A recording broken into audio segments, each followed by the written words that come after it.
everyone. Thank you all so much for joining us today.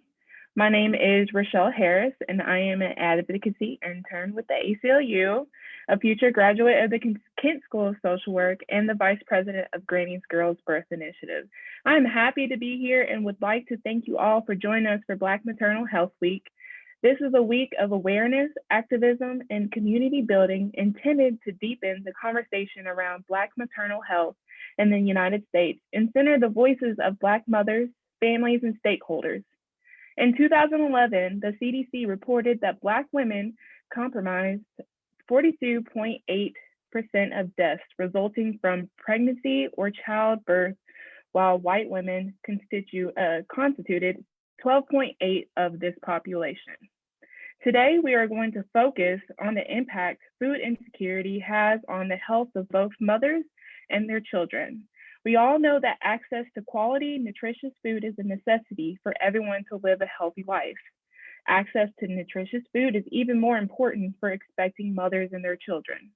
Louisville currently ranks 5th among its peer cities in food insecurity, with 16.1% of residents facing food insecurity. Louisville also ranks 2nd in rates of children living in a household facing food insecurity, with a rate of 17%. As a whole, Kentucky has 1 in 7 people experiencing food insecurity and 1 in 5 children. Today, we have 4 doulas and midwives and a Louisville Community Grocery Board member with us to discuss food insecurity, Black maternal health, and the relationship between the two. We also will discuss the work that is being done to address food insecurity to improve Black maternal health outcomes for both the mother and the child. I am now going to introduce our panelists, who then will say a little bit about themselves, and then we will get started. First, we have Alexa Hughes, who is the founder of Granny's Girls Birth Initiative and is working on becoming a nurse midwife. Next, we have Angela Hardison, who is a full spectrum doula and owner of Hens and Chicks Birth Services. We have Hadra Nguyen, who's a full spectrum doula in Lexington and is working on starting her own doula training program, hopefully this summer. Hadra will also be starting nursing school next month with Bellarmine's Accelerated Nursing Program. Hadra, and last but not least, we have Robin Hawkins Faulkner, who's a new board member with the Louisville Community Grocery. Lexa, you can start your introduction. Hi, thank you all for coming and thank you for having me. Again, my name is Alexa Hughes. I am the doula of Alexa's Birth Services. I am also a lactation educator, and I am director and founder of Granny's Girls Birth Initiative. I wanted our name to represent what our lay mothers did for us and honor our grand granny midwives. They made sure that people that did not have access to health care, especially maternity care, that we're not seen, we're seen. And we do that by focusing on our incarcerated pregnant women, our pregnant teens of the foster care system, and as well as pregnant moms that may be living in shelters. And of course, right now, focusing on supporting Black birthing families in the midst of the Black maternal health crisis. Thank you. Thank you so much, Alexa. Angela, you can go introduce yourself. Hi, my name is Angela Hardison Breckenridge. I'm an educator, a birth worker, healer, and birth justice advocate, currently living in Louisville. As a full spectrum community doula, a pregnancy and infant loss advocate, and a childbirth and lactation educator, I've supported over 100 families through pregnancy, labor, and birth. I'm also a curriculum consultant, social media coordinator, and board member of Southern Birth Justice Network. And as part of SBJN, I've written curriculum and taught childbirth education classes for Circle of Mamas, which is a program for pregnant teens, as well as co-coordinating the Birth Justice Doula training program. It's my passion and my purpose to build a full-blown birth justice movement in the Louisville area and across Kentucky in collaboration with other like-minded folks in our area. Thank you so much, Angela. Hadra? Hadra, you're muted. That probably would help if I didn't. My name is Hadra Wynn. I'm a full spectrum doula in Lexington. I am the owner of Project Awake, which stands for Awareness, Wellbeing, and Advocacy through Knowledge and Empowerment. Through this business, I am trying to start doula training and certification, hopefully by this summer, just with some hiccups with the website, so I'm working on that. I also will be attending Bellamy University and their nursing program starting in May. So I'm excited about that. I've been a doula since 2002. I've had more than 50 births that I have done. I enjoy the aspect of just being a part of bringing life into the world. And so for me, it's like the circle of life. And so it is a passion. I'm just glad to be here with you all today. So thank you. And last but not least, Ms. Robbins. Hello, and thank you for having me. My name is Robin Hawkins Faulkner, and I am an accomplished project manager who's also a skilled thought partner.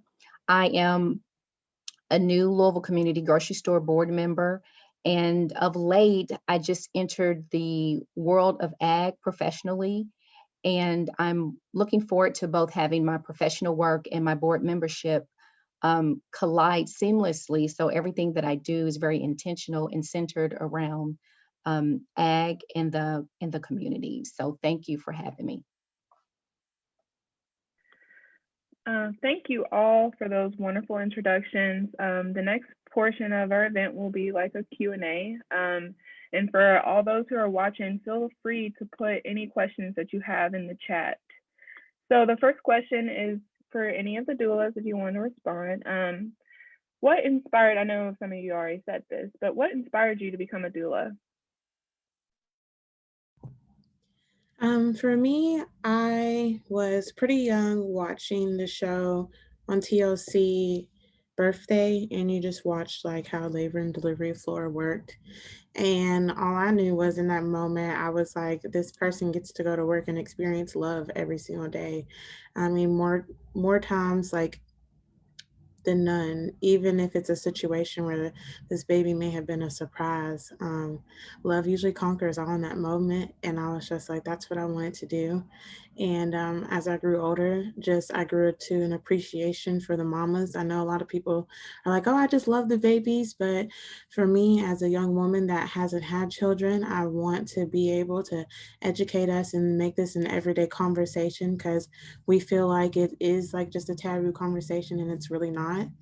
And I want for us to be able to have positive birthing experiences from the jump, not, oh, I wish I would have had known, like, like even if like, they were completely exposed to everything, and then maybe things maybe didn't go the way they planned. Like, we understand that things don't go the way they plan, but I hate when like somebody doesn't get to try to have a full successful breastfeeding story because they didn't know lactation support was out there, and like things like that. So just having those conversations and making sure that like, even though we don't have kids, like there's a lot to think about before going into it. And unfortunately, we don't have a society that supports like reproductive education all through.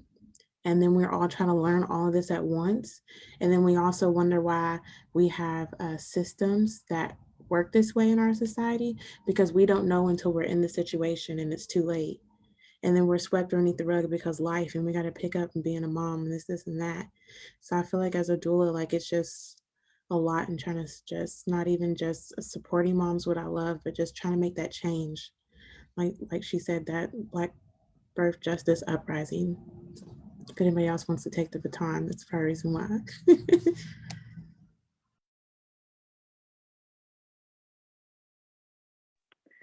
Well, I know from another question, just for people who might not know what a doula is and what the history is. So if anybody wants to answer the question of what's the history of like doulas and midwives. So I want to start by answering the first question, and then maybe we can move into the next one. So my journey in birth work has been fairly multi-layered. And it began when my roommate in New York, who was a midwife, invited me to support her in supporting a mama at a home birth. And, I was sciencey enough and, knew enough that she trusted me to be in that space to support her. And so there was a point when this mama had a great fear that extended even past the birth of her baby. And she needed a moment before she could hold and connect with him. So I was able to hold space for her and the baby in that moment. And at that time, I knew that I was meant to do birth work, but wasn't sure what that would look like. So in 2010, I started midwifery school. And during my second year, I had a prenatal visit with the Black mama who was pregnant with her second son. And she was someone that I saw pretty consistently. And so each time she came in, there was this emotional heaviness to her. And she said she had plenty of support from her partner and her family. And this happened, this was actually not too long after Trayvon Martin was killed. And so I said to her, it must be really hard to bring another Black boy into the world, knowing that everyone won't respect his worth. And she broke down and she put her arms around me. And she said that it kept her up at nights. And then she went on to thank me, to acknowledge that that was her reality and the reality of lots of Black mamas, lots of Black parents.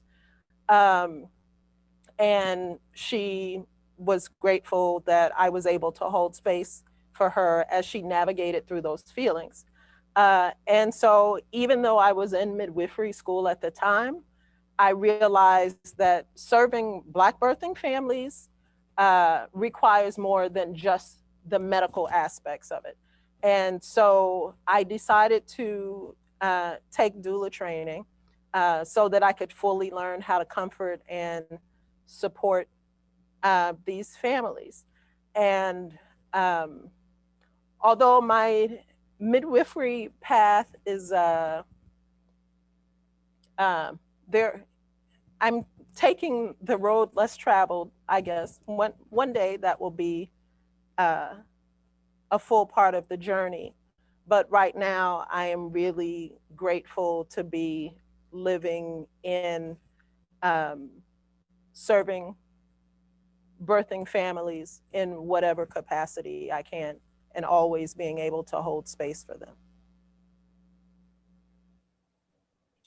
I would say mine is more personal. I was pregnant. I have two kids, and they're both grown, but I was pregnant and I remember I had a miscarriage and I was in the emergency room and they kept telling me everything's going to be okay. And like they took me back and I was on this table and my baby came out while I was on the table. And they were like, they wasn't even in the room. Like I was bleeding real bad at first. And they were like, they were just going to put a pad on me. And they were like, you'll be fine. You just have to stay on this table. And you know how you could just, well, if you're a mother, you could just feel, and I kept feeling like something's not right. And I moved the pad. And when I moved the pad, my baby came out. And so, and they're punching the button, I'm trying to punch it, but I'm bleeding to death at the same time. And this nurse came in and it was like she wasn't compassionate at all. And it makes me sad because she took it up and she put it in a garbage can. Like she wrapped it and she put it in a garbage can out. And so for me, and I'm sorry, I never even shared this with anybody, but for me, that made me want to be somebody who was there for somebody else, you know what I mean? And to be able to give them support and be in a room with them and talk to them and make sure that they knew what was going on. And nobody ever told me what was going on. So I didn't know, and I'm a woman, I'm grown, but when you don't know, it's hard and it's hurtful, and so that's trauma, and so even now, just talking about it, it's like I relive it. And so I want people the reason I'm a doula is because I don't want people to have to relive it. I don't even want you to have to experience it. And so if I can stop it at the forefront from happening, then for me, that works. I would never want anyone to experience that ever in life. So that's some of the reason, and I'm sorry for being emotional. That's some of the reason why I became a doula. Thank you guys so much for sharing these stories. It's just people like you guys that is gonna help people in the future. I know I asked a question about if I know people might not know what the history behind the doula. Does anybody want to tackle that question?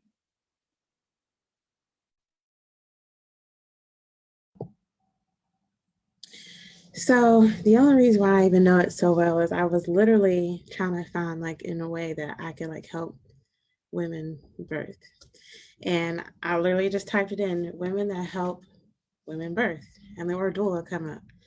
And I was just like, what does this mean? I've never heard this role. And so the word doula is a Greek word, and it literally just meant a woman that serves a woman. And within that time, of course, that same woman was most definitely along her side to help her give birth and such things like that. Now, when it comes down into our history as our ancestors and our grand midwives and such things like that,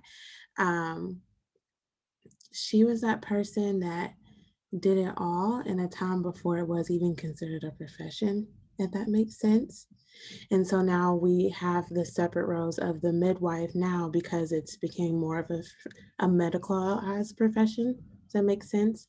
But now we still have that doula now. And in our practice today, we provide the knowledge so that our clients can have informed consent and have those conversations with those providers and be under an understanding person and be able to ask the questions that they need to further understand on the medical side.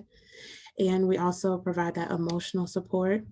I feel like the emotional support is not even just for the client, but also supporting her birthing people, her team that's going to be there in the room with her, and they having the knowledge of how they can help her. They don't have to stand in the corner of fear because they're seeing their loved one in pain, because they understand what her body's going through.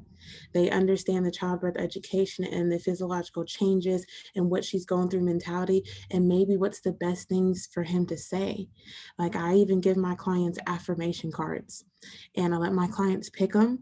That way, even if my client feels like their spouse or support person feels like they may have ran out of words to say, they have something to pull inspiration from. I feel like that's also my job as a doula, to make sure the environment is inspirational. So I play the birth mantras, which is meditation music, but still positive birth affirmations going on, because she may be focused and lost in her head and giving her breaths. And in her head and her subconscious, she's saying, oh my gosh, I'm kind of scared. Can my body really do this? And then all of a sudden she hears this voice come in and help her settle that anxiety that says, no, I will trust my body through this process. I can do this. I will give my body the opportunity. That as a doula is what it looks like to provide emotional support. And then when we go into the actual birth and keeping that flow, that ritual, that rhythm, postpartum supports most definitely needed. So a woman fully understands that lactation takes time, even understanding, not even just for her, giving her and her baby time to learn, but also recognizing any type of engorgement or issues early on, so that we have time to fix it. So as a doula, we most definitely work on a more personal side, going in the homes that we can. So that helps give people more access and letting them know of their resources, especially if I know a woman comes to me and says, I want to have 8 kids.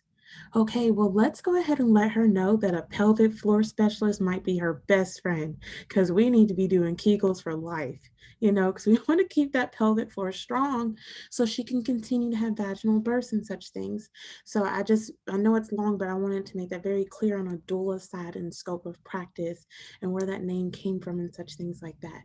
Then you have our midwives, who really in our ancestral community was a community healer, okay? But she was the one that stepped up and was the person to handle the maternal things, mainly because she was the only one that held that knowledge when we came across and were brought over here as slaves. And that's why she was literally so prized to our colonizers back then, because unfortunately, she was looked as the person to them that made sure that the cargo arrived at the best cargo. But really, she was keeping us alive. And that's why we are here today, because even still, they did their best to make it look bad. It's when they put a lot of newspaper and articles saying, oh, you don't want this African using voodoo at your birth. They even did it to like the Italians, like calling them gypsies and such things like that. Because like all cultures that were minimalized or marginalized then, we all had to take care of each other. We weren't the only ones out here trying to take care of each other. And they most definitely shunned all midwives, even though we brought that over here with us, and they made us ashamed of it, made it seem like it was dirty, and it's really not. It's literally what modern maternity care has been built off of. Literally everybody from our great grandmothers on were midwife born babies, okay? The role of a labor and delivery nurse doesn't even exist in any other healthcare structure than America's. The rest of the world is midwifery. We literally built that. Not to say there's anything wrong with it or anything. We totally need those support people. I think the more support roles in birthing, the better. But we most definitely have always had this. And I was so excited when I found that out, because as Black people, we've lost touch with, we don't know what we had before slavery. That's all they teach us. But this is literally what we came over here with. This is our history. And they push it to the side, not even only to make it a profession, but also to push the educational money behind it, trying to make it only where a nurse midwifery pathway is the best way. We just re-legalized here in Kentucky the licensing of professional midwives. And literally just out of nowhere in April of 1975, they just said, you know what, we're not going to accept any more licensing. And that's where the misconception came from, that home birthing was illegal. It was never illegal. They made the personnel, the support people, illegal. They can't tell you where to birth, so they tried to cut your access to make it safe, but yet they still haven't given access in rural areas. I'm sorry, but that's what midwives always did in rural areas everywhere. They made it happen. Passing the baton again. Sorry. Does anybody have any other thing to contribute to that before we move on to the next question? All right, just moving on to what we come here to talk about, food insecurity. And this is another question for the doulas. So in your work, do you see the impact of food insecurity on mothers and children? And anybody can answer.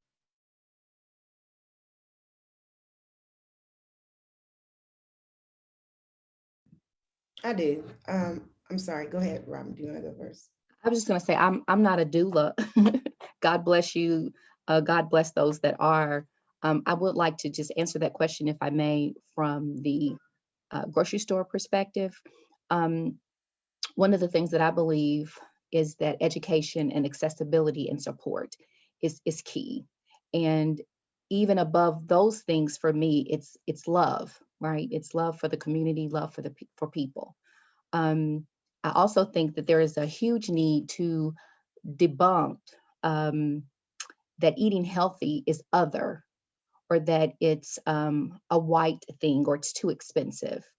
And so the Louisville Community Grocery Store is here to help do those things. It's going to be a big part of the community that helps educate and support and bring accessibility. It's also understanding, when we're talking about maternal health, that food is medicine. I think we've kind of gotten away from that a little bit. Just so from the grocery store perspective, that those are the things that we are looking to enrich and bring forth to the community. Thank you, Robin. Hadra, oh, Angela or Hadra? No, sorry. I'm so sorry. I was just gonna say, I think a lot of it has, oh, go ahead, Angela. Oh, no. Go ahead, Hadra. I was just gonna say, I think it has a lot to do with the quality of food that they get as well. I'm vegan myself. I haven't always been vegan, but I haven't eaten pork or anything since I was 18, but I'm vegan now. And so I'm not gonna push that on my clients. However, what you put into your body, I think, is important. I don't think you should just eat anything. I think you should research and find out what's good for you. So for instance, you can go to Kroger's and because it's well known, or Publix, you can go to these stores and you can buy fruit and you get home and a day to maybe 2 days later, that fruit is bad. But you can go to Whole Foods and buy the same exact fruit and it lasts longer. And that shouldn't be. So people are looking at it like, okay, well, Whole Foods it costs money and this is one of the good stores, but Kroger should be just as well. You should be able to go to this store and get the same bananas or plantains or peaches, and they do not spoil within a couple of days. They should last no matter where you get it. And I think that's a really big issue that I don't know where Kroger, and the reason I say Kroger is because that's what's around here, but I don't know where they're getting their fruits and things from, but it shouldn't spoil. That shouldn't be a difference. Kroger's is right around the corner from Whole Foods. So they should be getting the same exact type of quality of fruits and vegetables. And I don't think that's happening. And I think that's a bad rap, and that's bad for our communities as well. But go ahead, Angela.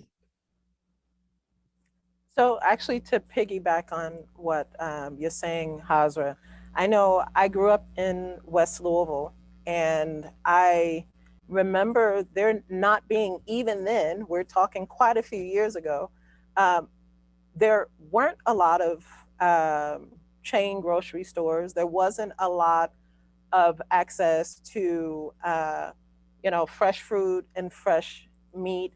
And where my family was blessed, even though we didn't have a lot of money, and there were quite a few of us, we had access to transportation. So my parents could drive further out or drive across the bridge to Indiana, where they could find quality food at lower prices. But everyone doesn't have that access to transportation. So if a family has no car and access, then things like fresh produce, fresh meat becomes a challenge. And like you said, Hazra, we could go to a Kroger's that may be in the neighborhood, and somehow that fruit didn't last as long as fruit that was bought at Whole Foods or somewhere like that. And a lot of times, even when some mamas have access, like you said, eating well becomes really expensive. So fast food or other foods with low nutritional value, they're easier to access. And then what's next? You have issues of things like gestational diabetes and pregnancies. Childhood obesity can become an issue for children in the household. And then when these families go to see healthcare professionals, they're shamed. Oh, well, you're having this, or your baby's not going to do well, or you're having, you had a miscarriage even because you're not eating well, or we get shamed about our diets, but it's a matter of access. So, access to fresh green vegetables can mean folate deficiencies, and babies developing things like spinal bifida in the womb. A mom is undernourished, or a birthing parent is undernourished, so the baby has to adapt in the womb to their environment. But adaptation comes at the risk of their own healthy development. So you have things like IUGR, intrauterine growth restriction, which is a reduction of the fetal growth rate. And these are things that can happen with undernutrition. This can lead to babies that are small for their gestational age, and that leaves them at a higher risk for illness. And that circles back to what happens with the mom. Then, you know, if your baby is ill, then you're going to have to take more time off from a job that you may not have job security from. And I'm actually kind of getting ahead of myself, but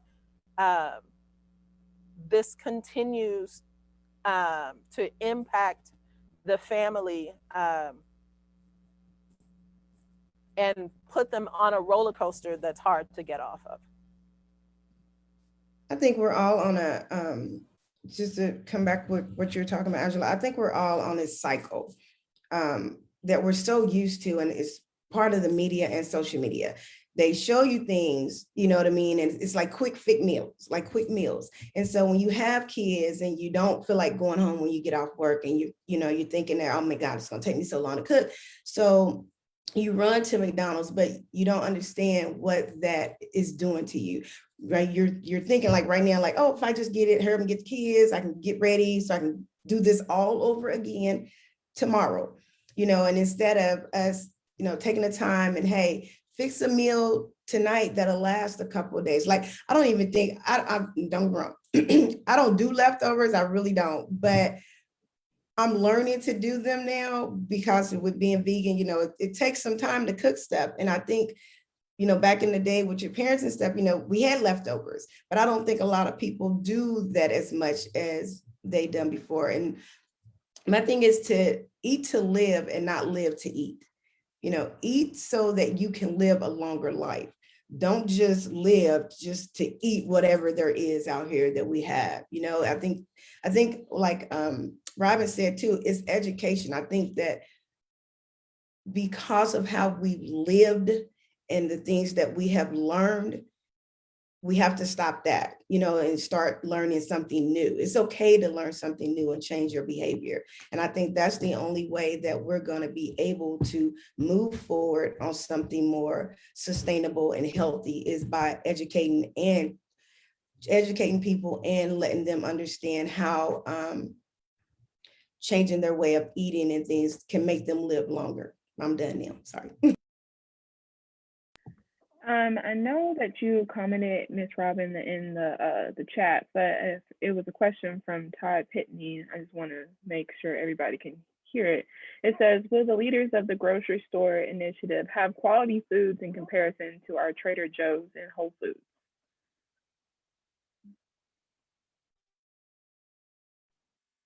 Thank you for the question. And the answer to that is yes. The intent is to source locally grown food that's, organic and most definitely affordable. That is not going to be the only option.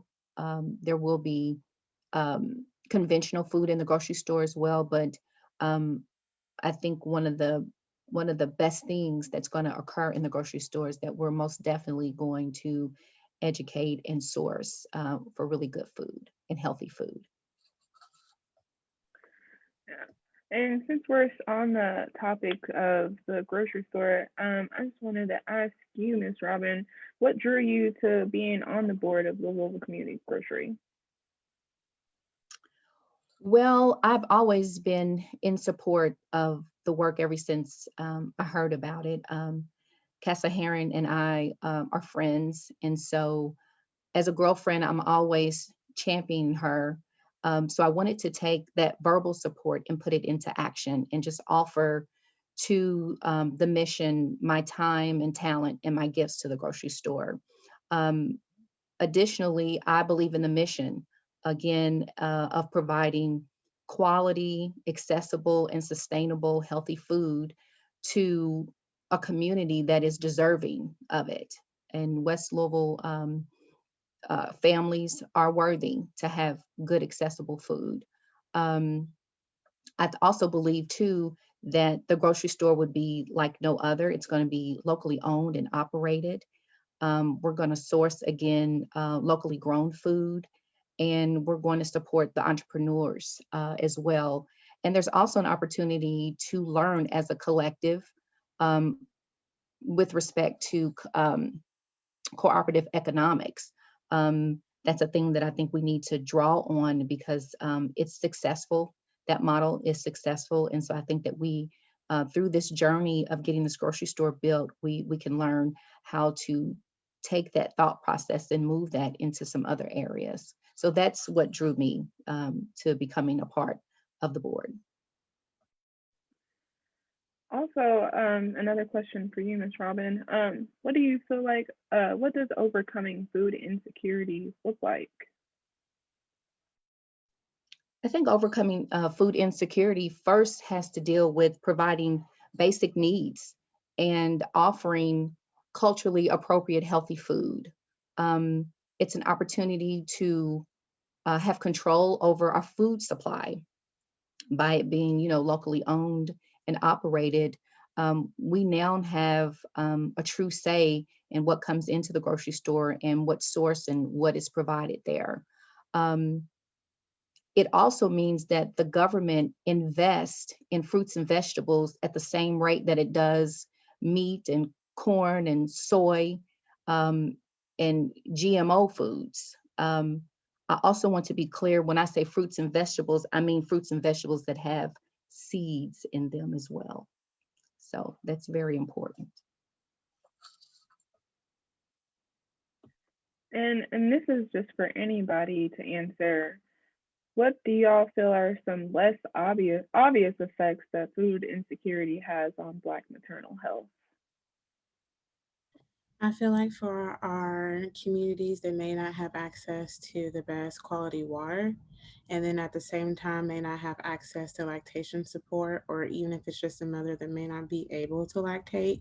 So then she then has to use formula, but then we don't even have access to the cleanest water, or it may be hard for her to get bottled water or such things if she is in an area that doesn't really have a grocery store close, doesn't have the transportation. It's even worse when the grocery store is not close and then that area may not even have public transportation to even talk about, is it on a TARC stop minimally? And she's over here trying to continuously have access to not only to the formula, but to clean water to be able to mix it and such things like that. And so, Flint, Michigan was obviously our last known large cracked public case where the city was not providing sufficient water, and those children and those families will be affected just from having everyday living bathing use of it, and we're talking about babies that are actually ingesting it. So I think that's most definitely to think about when it comes to our food disparities. And I think just thinking more outside of the box, I really appreciated and loved the idea that Change Today, Change Tomorrow had to have the webinar of them showing people how to make their own children's babies' food. People weren't having access to it at the grocery store at the moment, so let's show them how to make it.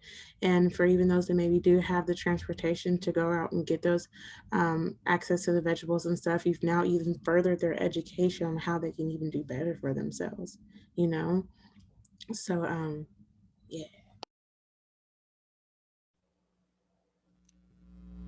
So one of the things I mentioned before is that food insecurity could mean less access to healthy foods and more dependency on fast food to feed families.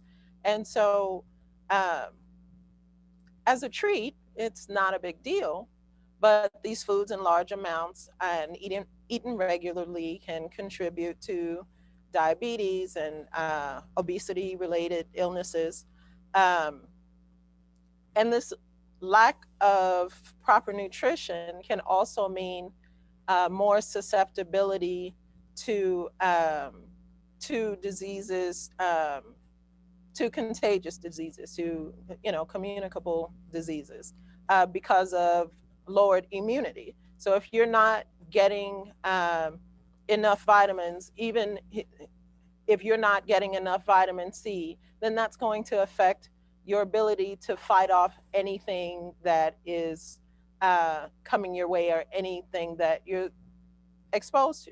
So this can mean more time off for parents. If their position doesn't offer job security, then this can lead to more for food insecurity, because a lack of money is going to mean a lack of access. Then housing insecurity may become a factor as well. So you have this cycle that continues because we don't have proper access to the things that we need. Lack of proper nutrition can also affect your mental health. So if you have, say, if you have severe anemia because of improper diet, severe anemia can lead to depression. And if you have a person that is carrying a child, then this can be impacted by birth trauma when they give birth, or postpartum depression also. And so you have this this trilogy of negative effects, and then you have a family that's in crisis. And I would also add too, that it's important to, to deal with this issue, because when we're talking about cognition and children going to school, if they're malnourished or undernourished, that is going to play in, behavior, in, development, and being able to consume the information that is being given to a little one. So I just like to add that.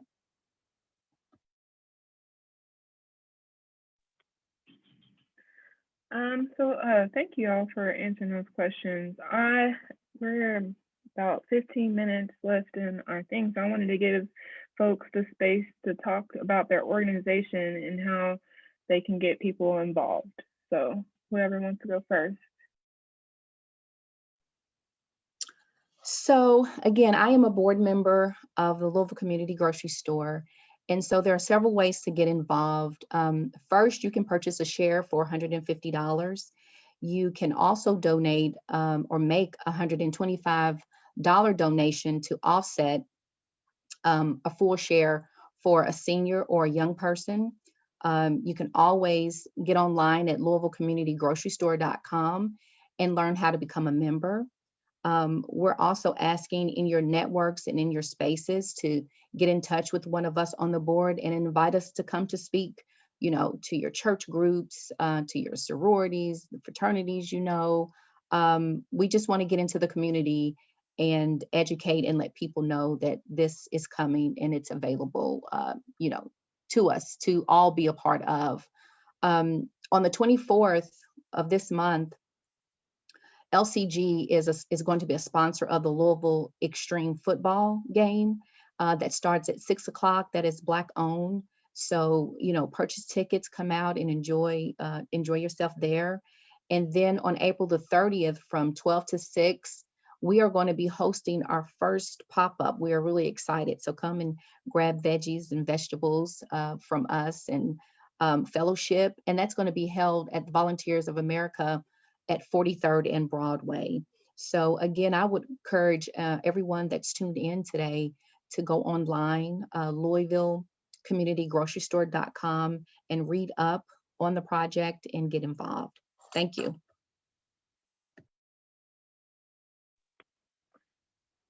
Thank you so much, Robin. Hajra, you want to go next?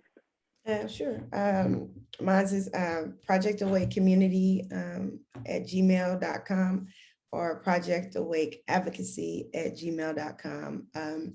And even though we're doing a certificate in training, we're also, I still do the doula work as well. But if you want to donate, that's fine. My website isn't together yet, and we're still working on it. But with the donations, it'll go for scholarships for doulas. Definitely that, because becoming a doula can be costly, but also with Project Awake, you're not just going to be educated. I'm giving you we're doing like a welcome packet. to where you have like tools and things that you need to move forward. And if you want to do your own business, you'll have something in there that would move you to, be able to do your own business. So I'm excited for it. And if you want to reach me, you can call me on my phone number. I can put that in there, but it's 727-239-1584. Thank you. Angela or Alexa? So with my doula business, Hens and Chicks Birth, I would like financial and legal support because part of what I'm doing is growing a nonprofit out of that called the Tea House.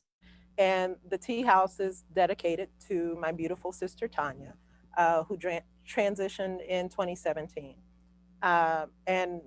T, as I called her, was a mother of two and a healthcare advocate. And so my vision for the Tea House would be providing free doula and education support. It would be housed in a space post-COVID where families can have peer groups for breastfeeding and parenting support. We would also offer cooking and nutrition classes where birthing families can learn to cook meals that support healthy pregnancy, birth, and beyond. I'd like to have a community garden in the back where folks can have access to fresh produce and herbs, as well as gardening classes. As far as Southern Birth Justice Network, which I am a board member for, you can certainly donate to support programs like our birth justice doula training, being able to pay for more folks who are interested in becoming doulas means more doula access. Or paying for or donating to provide free doula services for moms who have limited access.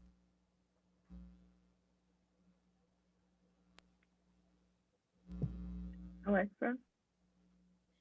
Hi, my name is Alexa, and I'm over Granny's Girls Birth Initiative. And right now, we have been working with ACLU to get more maternal rights for women that are incarcerated.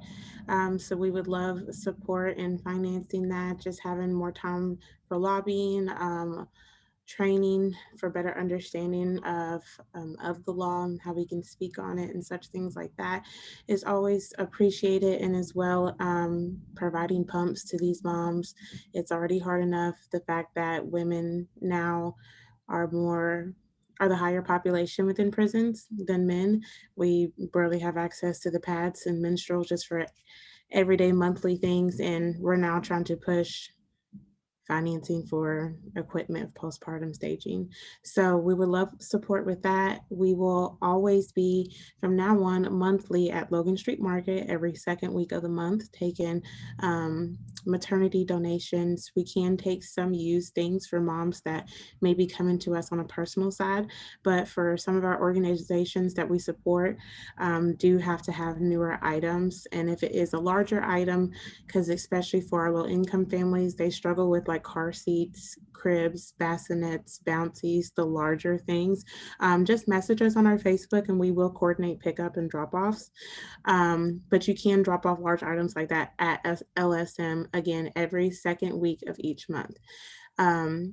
As far as my business, I'm Alexa's Birth Services. I love what I do, and with each client that does help support me financially as somebody that's going through a nurse midwifery educational path, which does mean that I have both 2 years of nursing school and then I will turn around and then go to midwifery school, because I love student loans. So if you want to help your girl out, word of mouth always helps. And I love being able to get support by supporting the community that I hope to, be able to serve one day.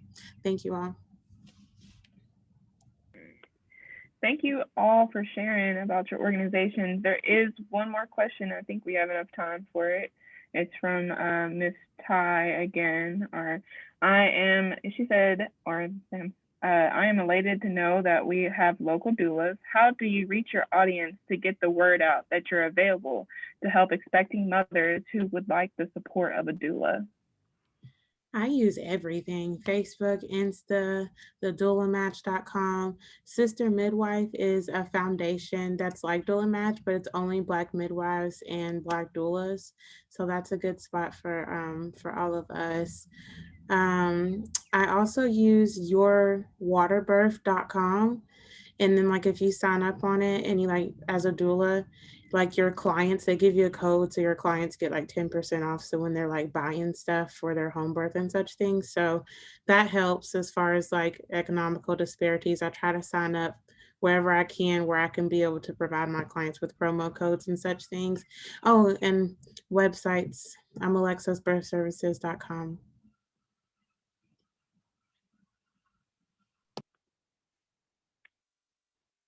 Before we get off, does anybody have anything else to add? This has been a very informative time. I'm so glad that everybody's had the opportunity. I know I've learned from everybody, so this has been a wonderful space.